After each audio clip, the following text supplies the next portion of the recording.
Henry and the Elephant.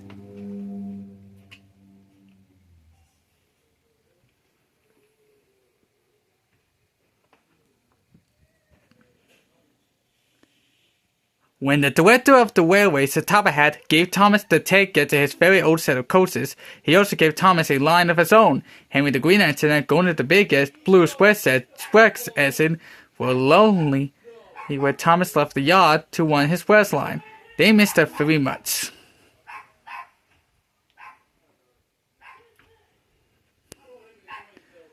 And now they had more work to do too. Henry and Gordon had to fetch their own coaches.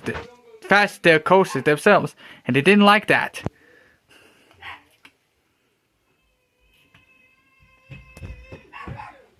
Eric the kind Blue Edge had to do odd jobs, as so did James.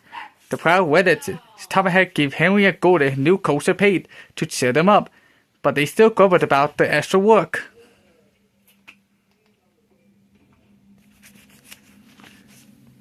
We got no rest, they complained as they clanked around the yard, but the coaches only laughed and called Henry and Gordon lazy.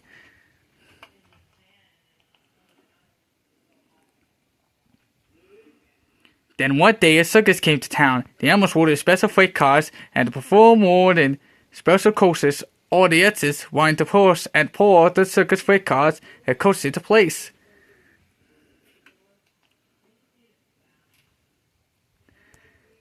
When the circus was ready to go on to the next town, Copperhead told James to pull the train.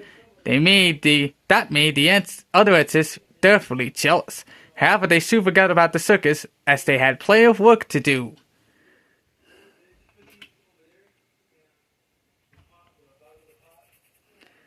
One morning, Henry was told to take some workers to a tunnel that was blocked. Henry grumbled as he went to find two freight cars to carry the workers and their tools.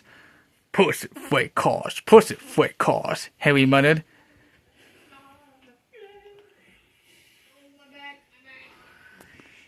Henry and the freight car stopped outside the tunnel. The workers tried to look through it, but it was quite dark.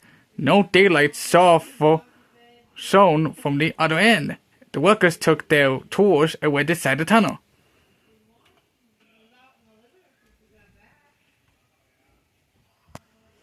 Suddenly, with a shout, they all ran out, looking frightened. We went up to the thing that was blocking the tunnel and started to dig, but it grunted and moved, they said. Nonsense, said the foreman. It's not nonsense, said the workers. It's big and alive, and we're not going in there again. Well, said the fireman, I'll set the freight cars into the tunnel, and Henry could push the obstacle out.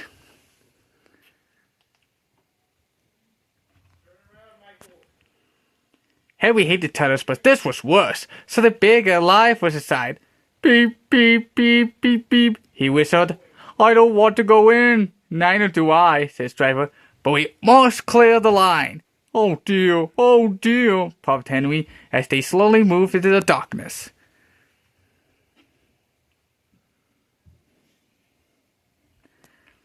But Henry's driver set up steam at once.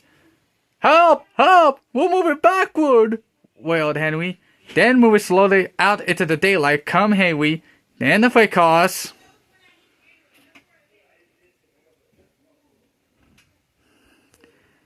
And last of all, pushing hard and looking right across, came a large elephant.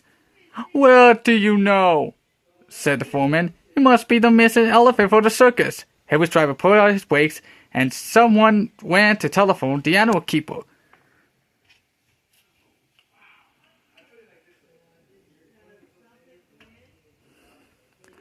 The elephant stopped person and came toward Henry, and the workers, they gave him some sandwiches and cake, so he forgot he was cross and remembered he was hungry.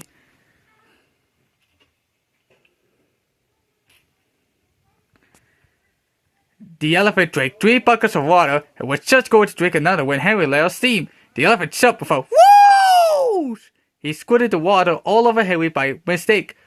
Poor Henry.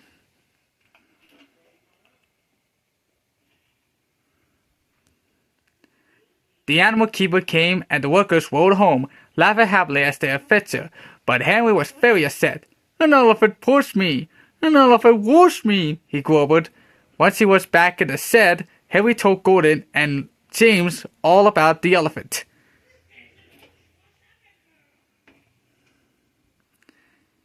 And I'm sorry to say that instead of laughing and telling Harry not to be silly, Gordon and James looked sad and said, "You poor urchin, you had a bad day."